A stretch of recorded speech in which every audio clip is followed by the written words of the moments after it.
Have you ever wondered what is the difference between adults learning and child's learning? How is that we learn differently from our children? This must be the question in most of our minds. So I'm going to talk about this topic in the present video. Stay tuned till the end of the video, wherein I'm going to tell you the differences how we learn differently from that of our children.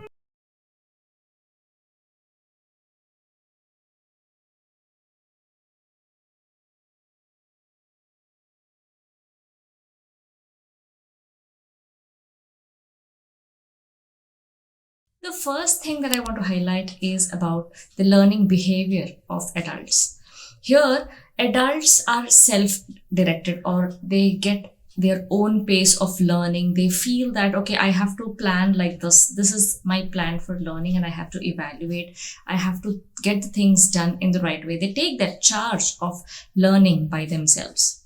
Okay, whereas children do not take that charge. They have to depend on their teachers. Unfortunately, totally they are depending on teachers nowadays. But if parents are there to teach them, they just depend on parents as well as teachers to learn something, whatever is needed. So evaluation and that planning process has to be maintained by the teachers or the parents itself. So it is our duty to see to it that we evaluate what our children are learning, we understand what they learn, and then go with that pace. And also make them understand why they are learning. This is the difference because parents or adults are very much clear about the whys behind their learning. They are self-directed because they know what exactly they need to learn and why they have to learn. The second difference that we can find here is about the resources or the resources of learning, I would say. Primarily, the experience, the life experience of adults seems to be the source of learning, because that's how they start learning. They understand, okay, these are the experiences that I had in my family, my colleagues or work area, or maybe in the college. So these learnings they get and they try to evaluate all that and they come up with some solutions, or maybe they understand and they come up with certain conclusions about the life. Their learnings become very important and they start applying that in their own lives. The mistakes that they have done in their life, maybe these experiences teach them a lot and they see to it that they do not get into these problems or that challenges again. Once they learn, once they know that this is the mistake that I have done, they try to avoid it. Or if some things are working, they try to go for it. This is the learning experience and this becomes a very good source of learning. Whereas on the other hand, children don't get all these resources. They have their own personal experiences, but that experiences does not become the learning source, or it does not become the source of inspiration, or they don't learn out of their own mistakes very soon compared to that of adults. So it's our duty to make them understand, think about that and ponder about all that learning, what they do in the mistakes that they do, and they learn out of that mistakes what is that they have learned. So it's our duty to make them understand what the mistakes or what is it that is working for them. So what do they need to do and how do they need to evolve. So these things as parents we need to tell them. The third difference that I can find is about relevancy, or parents, they learn only that which is relevant to their topic. Okay, if you have understood this, we know that exactly whenever we want something, we understand the need. Okay, this particular learning is important for me because it's going to help me in my self development, or maybe in my family, or to grow my income, or anything of that sort. Whereas child has to learn everything that is prescribed, so-called, in the syllabus, whatever is prescribed, that he has to learn, whether it is relevant to his life, whether it is really needed in his life or not. Nobody is bothered about it. So as parents, we need to facilitate and tell them the whys behind that, and tell them, see, these things are to be learned for this purpose. The cause has to be understood. Why is it relevant now? What happens when you learn this? So teachers, especially when they have, the syllabus is given to them, they will be getting even the teacher's copy, or something that is mandatory for teachers to read and make them understand why these things are relevant in their study. So this has to be communicated to our children. Another major difference that I can find is that parents or adults learn for their goals to achieve, or they're goal oriented, I would say.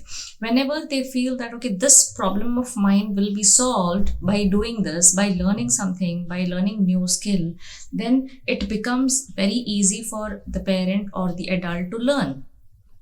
Whereas a child doesn't have any goals in the initial years. Of course, up to maybe grade 7 or grade 8, they don't know exactly the goals, and they have not fixed their goals. And I would say, as per my experience, it is that even the children who are into their PU level, they just don't have goals. They have even the PU in the sense, maybe 12th standard, up to 12th standard, there are no goals set.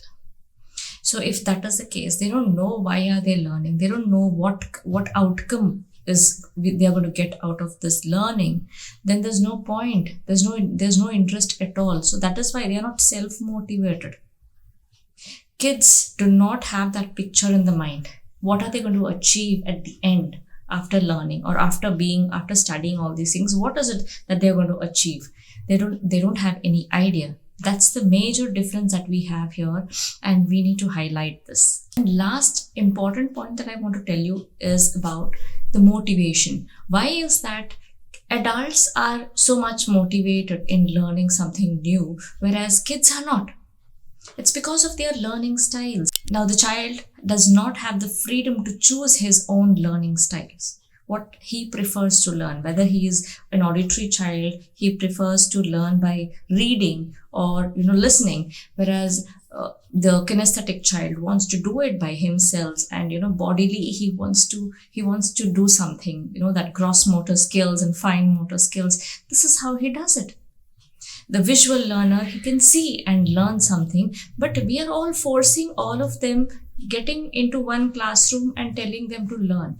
Where is that motivation? It's all extrinsic. They don't want to. They are forced to sit and learn.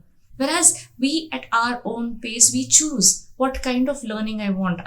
If it is, whenever we communicate to our parents that we have so and so programs, most of them ask us whether it is a pre-recorded session. Can I have it at my own pace? Can I read? Can I learn? Can I understand? In what ways? So they're not able to identify. They just choose. If they want to, they will buy it because they want to choose their learning styles.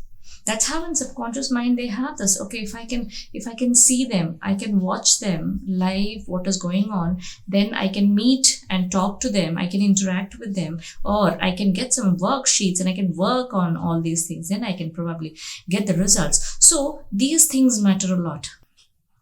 I hope these insights are giving some changes or some hints for us to analyze and think about the child's learning styles, and the child, why is that they are not motivated, and what are the reasons, and how can we overcome these challenges of our children. Before leaving, a gentle reminder, do subscribe to my channel and support me for all these videos that I've been sending every week. Do share these videos with your loved ones and create some changes in their lives and bring a smile on their faces.